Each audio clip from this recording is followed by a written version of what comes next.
Good morning, everybody. It is a pleasure and an honor to be with you this morning, and I'm so grateful to Reverend Doug for asking me to come and share with you on this soon kind of cold morning, but we can handle it, right? So I have a question to ask all of you. You can answer to yourselves or out loud. I really don't care, but have you ever found yourself in this position where you're just trying to get something accomplished and you just push and you push and you push, and it's almost like you're beating your head up against the wall, and then somehow you just let go and you stop fighting and things just start to flow. You're out of the way and everything lines up, and suddenly things that for maybe days, weeks, or months you couldn't get accomplished happened in the blink of an eye, it seemed. So that's what I'm here to talk to you today about, is getting out of God's way. Because gosh, I don't know about you, but when I do that, life is pretty magnificent. So the first thing I wanted to talk to you about is when I had the first big example of that happening in my life, was with horses. I love horses. I was raised with a mom who loved horses, but who never got to ride when she was younger. So she decided that by the time I was old enough to sit on a horse, we're talking 4.5 years old, I was going to sit on a horse and have a riding lesson.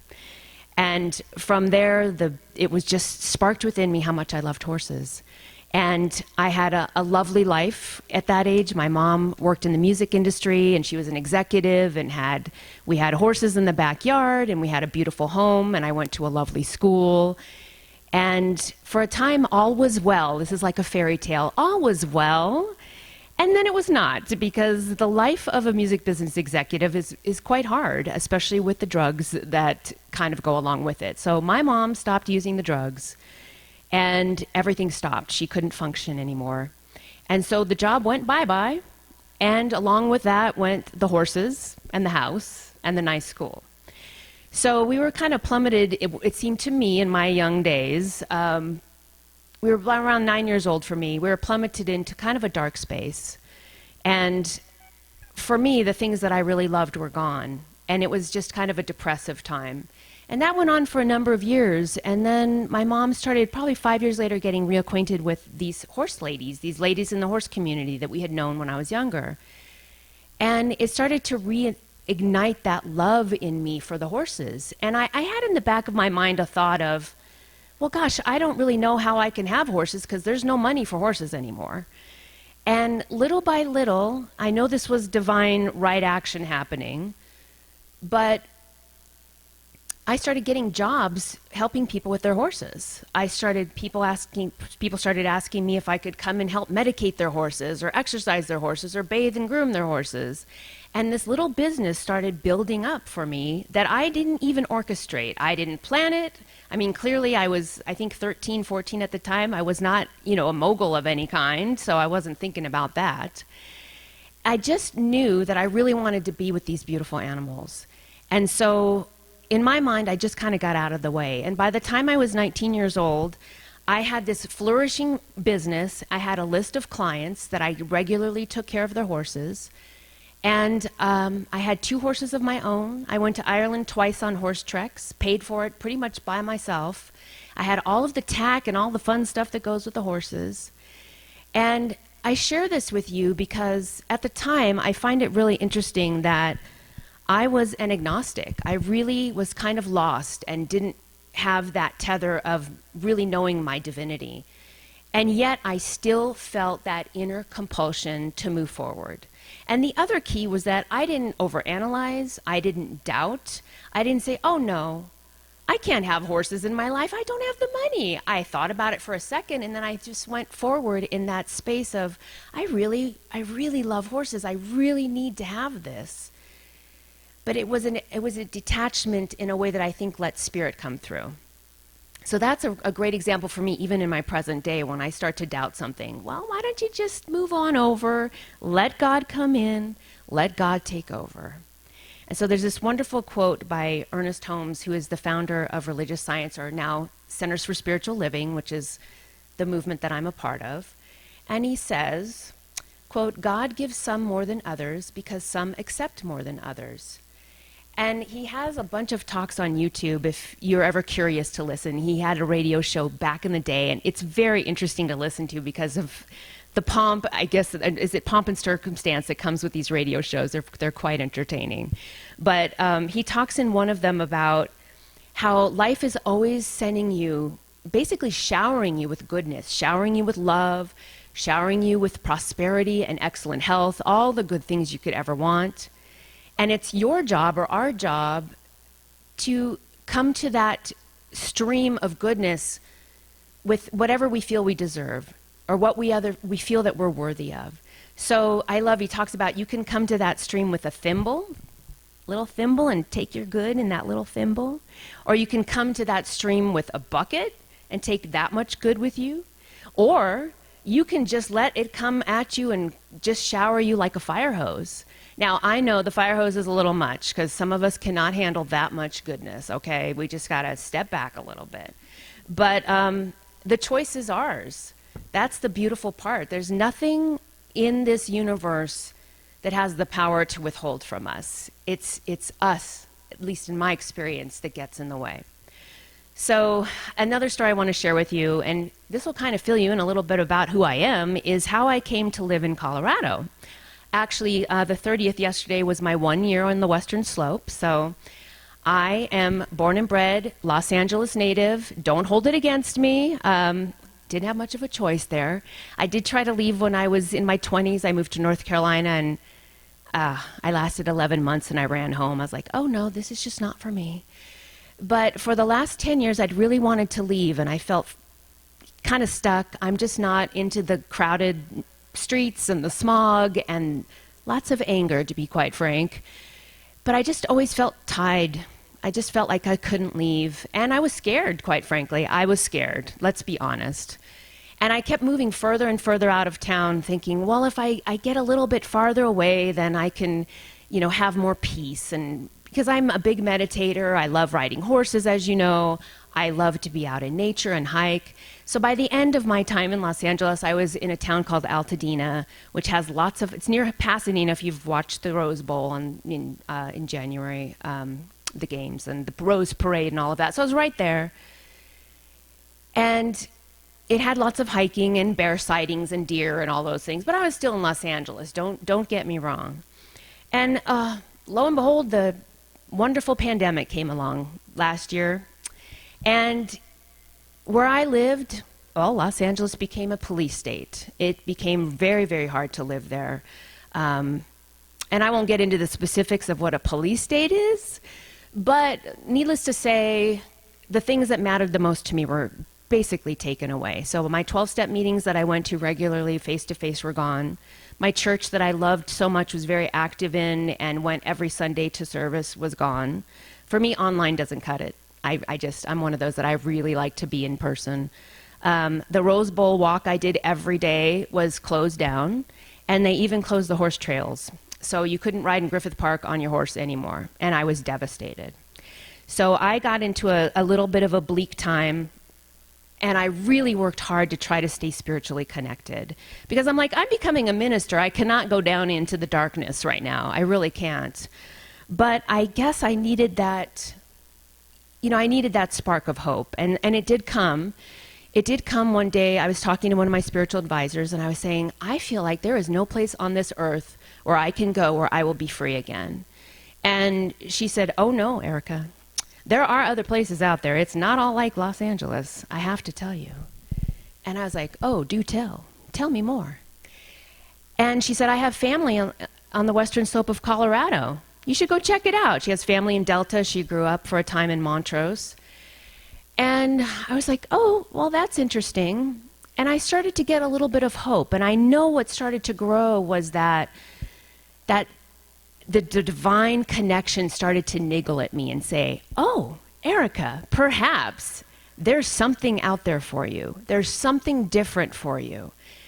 And I remember a couple of days later, I think I had started investigating at that time. She sent me a couple of pictures of where her sister lived in Delta, and I started to investigate a little bit on the website, on the web, like checking out the different cities, little towns. And I remember waking up one morning and I sat up in bed and I was ready to have that dark day again. Like, despite all of my meditation and my treatment and my prayer, I was going to have another day where I had to just arm myself with something to get out of the door and not feel like this is just not right for me. And I woke up, I sat up, and I remember this voice very loudly in my head said, "Okay, Erika, I don't care what's going on, if it's a pandemic or whatever may happen, you're going to find a way to thrive in this life. End of story, period." And I went, "Okay, all right, let's do that. That sounds a lot better than what I've been doing." And so I started making plans. I started to look for an Airbnb to stay in Montrose. And I started figuring out, I joined some local meetups for hiking groups, and I just really started making plans, and I started feeling uplifted, and I was like, oh, this might be something for me. And I didn't attach to it, that non-attachment they talk about in Buddhism. I don't have to attach to having this becoming anything, but I need to do something. And as a little aside, I was scheduled to go back to Ireland on a horse trek. It was June initially of 2020, and then it got moved to September, and then it got completely taken away. So I'm like, okay, well, I got some money. I'm going to go up to Montrose and check it out.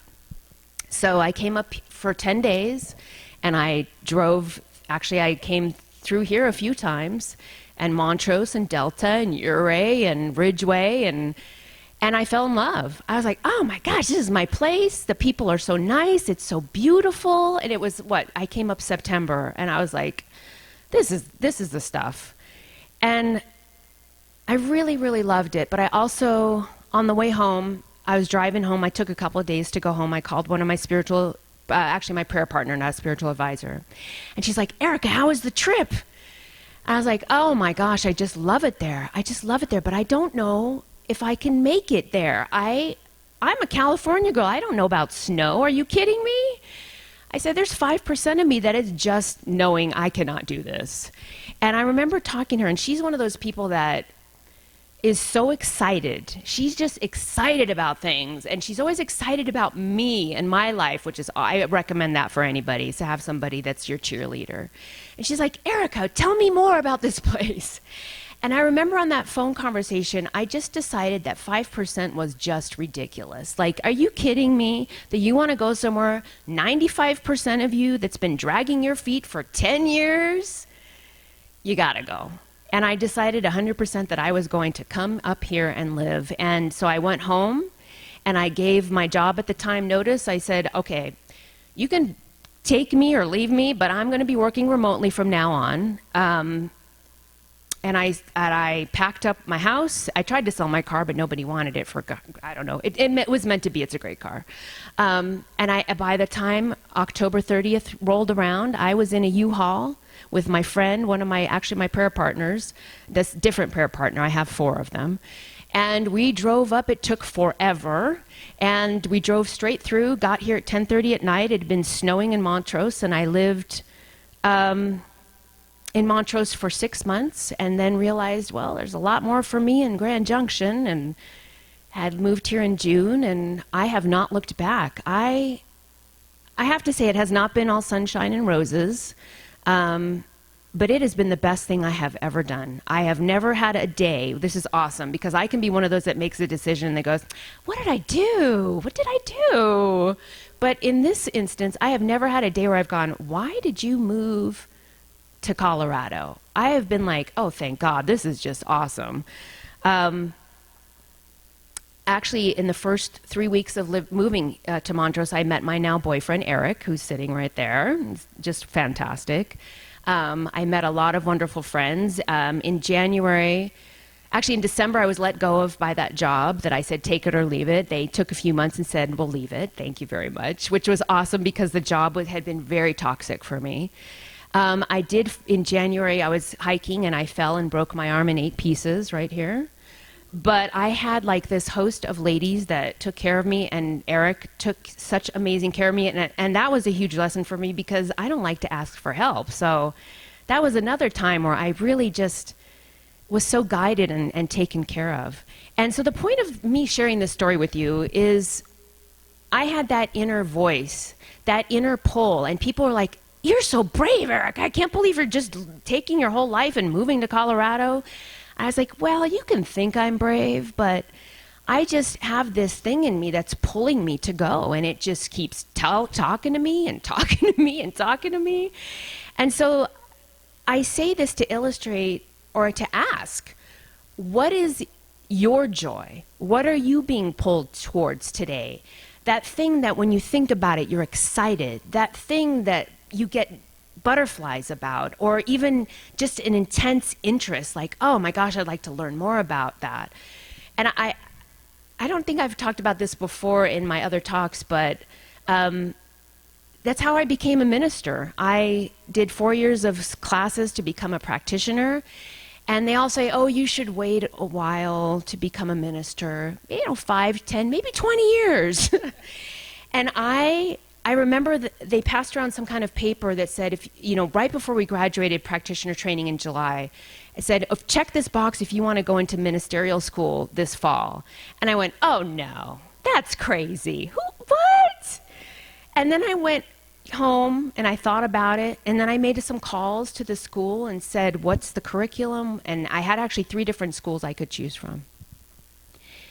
And the more I learned about Centers for Spiritual Living's program, the more I couldn't sleep at night. And I was so excited. I mean, I just wanted to learn. I don't know what came over me, but I wanted to learn about world religions and quantum physics and how to run a church. And I just went over the edge with this excitement. And that's another example of me following my joy, because I knew that whatever I did with ministerial school, whether I had my own church or they called them focus ministries, that I would be changed, because I followed that part of me that was pulling me forward, that said, this is the way, Erica. This is the way for you to go. And I'm so grateful that I said, okay. I've learned that when it's that loud and that insistent, it's really a good idea to just say yes. And that's another example of just getting out of God's way.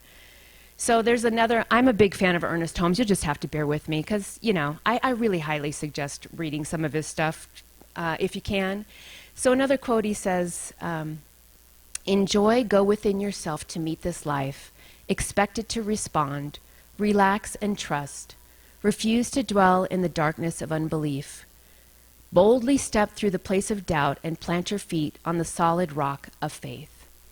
And so I know that focusing on your joy isn't always easy. And there are some days, especially with life has not been so easy the last year and a half, I'd say. I don't know, maybe it's just me. But some days you just got to work through it. I'm not suggesting a spiritual bypass by any means. I don't know if they talk about that in Unity, but in our spiritual Centers for Spiritual Living, I could say that. A spiritual bypass is just simply treating for the opposite and not looking at any of your subconscious beliefs or the things that are troubling you. So I'm not saying that. But my senior minister in Los Angeles, I'm still affiliated with that church, that wonderful church. He always talks about, his name is Dr. Mark Vieira, and he says, there will be times where we will all have to walk through hell, but it's our choice whether we want to pitch a tent and hang out there and just live there. So some things that work for me when I'm in that space of not following my joy, not following what's calling me, I love, positive self-talk or affirmations. Just bringing in the truth. What is the truth today? And sometimes I need to talk to a prayer partner or do a prayer for myself. But just to get out of that monkey mind that says, oh, things are never going to get better. Life is just, life is horrible, blah, blah, blah, blah, blah. Instead, how about I easily allow goodness and prosperity in my life, or I allow all of the good that is coming to me now. Whatever works for me, and I suggest that for all of us. Is there some way that you can bring in some positive self-talk, especially on the days when you want to pitch a tent in hell? Because we all have those. I'm not going to be kidding myself. So a concept I want to talk about that's related to all of this is that of the sphere of availability. And it basically talks about whatever you have in your life is to the degree that you believe you're worthy or you allow it in. And there's this, I know you have Spiritual Economics in your little bookstore. It's by Eric Butterworth. I highly suggest it if you haven't read it. It's one of my favorite books. I think I've read it 3 times. I absolutely love it. And there's a story in there about a young salesman, and he starts off selling right out the gate. He is in a low territory, low-paying territory, or low-selling territory. And he makes, after a year, $25,000 in sales. And the higher-ups are like, wow, this kid's got it. He is really, really good. And so they decide to put him in like the most prestigious, high-end territory, and they expect great things from this kid. And after a year, he sells $25,000 worth of sales. And the guys above him, or his managers, are like, what just happened? This is not good. This kid really doesn't have what we thought. But after some discussion, they thought, well, maybe he needs a little more seasoning. So we're just going to give him a little more of a time, a little more of a chance, and we're going to put him back in that lower paying territory. And so after a year, guess how much he made? Can you guess? Anyone? $25,000. So it didn't matter if they put him in the highest territory or the lowest territory. His set point in his mind was $25,000. And so that's kind of an example of the sphere of availability. And I've done a lot of work, in my sessions with practitioners and prayer partners and ministers on letting that sphere of what I believe I deserve to expand. And some of the tools, of course, are prayer, meditation. I do really like affirmations. They can be a little controversial to some because there's a whole group of people that are like, oh, affirmations don't work. What are you doing an affirmation for? But I love affirmations, especially when I bring in the word I'm allowing. I am allowing this. I am allowing that. And I will say very quickly, I love Louise Hay, if you've ever read any of her books, especially You Can Heal Your Life, which changed my life. I was chronically ill for a number of years. I am very healthy now. But she talked about water, and I'm somebody that had been addicted to caffeine for 10 years. And I slowly I was raised in a household where we had Diet Coke and iced tea and coffee and lattes and all day long. That's what we just drank, coffee, caffeine, everything. And I had several doctors say, Erika, you really need to stop the caffeine. Could you stop the caffeine? And I was like, but I love caffeine. I can't. And I think by the time the 3rd doctor asked that of me, and I was reading that book at the time, I was listening to one of her talks, and she talked about water being her favorite beverage, and this came about because of affirmations. And she had said to herself over and over again, water is my favorite beverage, very simply. And so for the next few weeks, I decided that that's what I was going to say to myself. And I could still drink caffeine. I didn't cut cold turkey because that's not always a good idea. And I just kept saying, water is my favorite beverage. Water is my favorite beverage. And then one day, water became my favorite beverage. It's still my favorite beverage. And I had a brief moment, probably 3 or 4 months later after not having caffeine anymore, where I decided to have caffeine again. And I got sick within like 3 days. And I was like, oh no, me and caffeine, we're just not meant to be. But I just love the fact that shows me, it really illustrates the power of what my self-talk can do. And so I'm a firm believer in affirmations, even if they're just to bring up what needs to be released and worked on. So I have some homework for you guys. I hope you'll accept the challenge, because I love homework. Obviously, I've been in school long enough. I really must love homework. So the first one is to build that faith muscle, because I know it's hard to let go and let God and get out of the way if we're not trusting that God's got our back, or spirit, whatever your concept of God is. And so an exercise that was given to me years ago was to keep a list, either a daily list or just go back in time and make a list of all the times where you've been taken care of. And the list is long, I'm sure, because it is for me.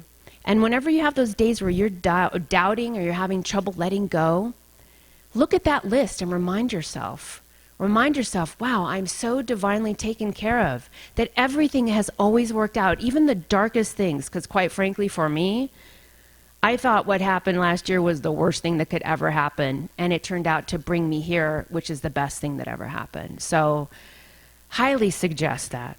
The second thing is what I just talked about, make sure I'm getting this right, is replacing those limiting ideas, those limiting beliefs, especially on the days when they're really talking to you. Find something that has that inner zing for you, because I know for me, some affirmations or lines of self-talk have more feeling behind them for me. Some are like, oh, that's good for you, but that doesn't really do much for me. But when I find something that I feel like, ooh, I feel better having said that, and I feel uplifted having thought that, then those are the ones that I choose to say over and over again. And then the third one is, as I talked about before, letting your emotions guide you. What is it, even on a daily basis? I'm not saying like quit what you're doing every day because it doesn't feel wonderful. But is there some spark of something in your day that you can follow more of? That you can say, okay, that feels really good. I'm going to spend a bit more time doing that. This feels more uplifting. This feels more exciting. And so this is what I'm going to give my time to. And I know there are some schools of thought that are like, oh, if it doesn't feel good, don't do it. Or if it doesn't feel uplifting and joyful, don't do it. Well, I don't know if we would ever get anything done if that were the case. So I'm not saying that. Let's not go crazy. But so that's the homework I suggest. Even trying it for a week, you'd be amazed at how much change that brings about, how much positive change. And I know I've given this homework before, and people have come back to me and said, you really helped me. There was stuff that came up last week that I walked through much better, much more gracefully because I did these 3 things. And I love to remind myself of this. I think that when we give talks or we help other people with our experience, that it's always something that we need to do and we need to hear. So I say it for myself as well. So before I leave you guys, I just want to remind you that God is just here operating through you always. That God has got your back, that there's no reason to hold on. There's no reason to stand in the way. And I know that this is something that takes effort and concentration, but sometimes it just takes letting go. Sometimes it just takes, okay, I'm going to stop this inner fight, this inner turmoil, and I'm just going to go, okay, the universe has got me. The universe is supporting me.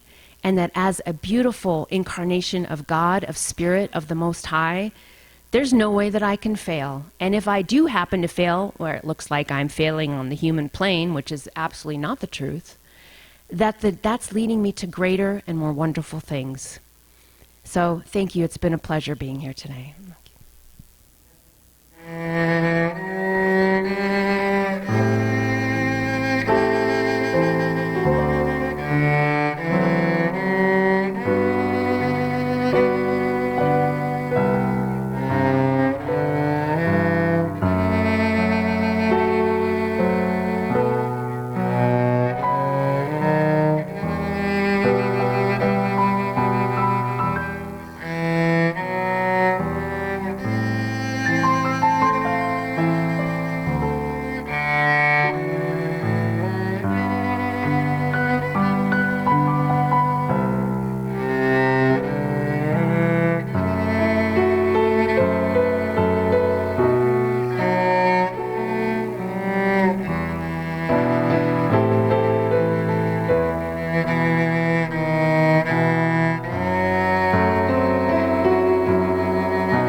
You've been watching a talk given by Reverend Doug Bottorff here at Independent Unity in beautiful Grand Junction, Colorado.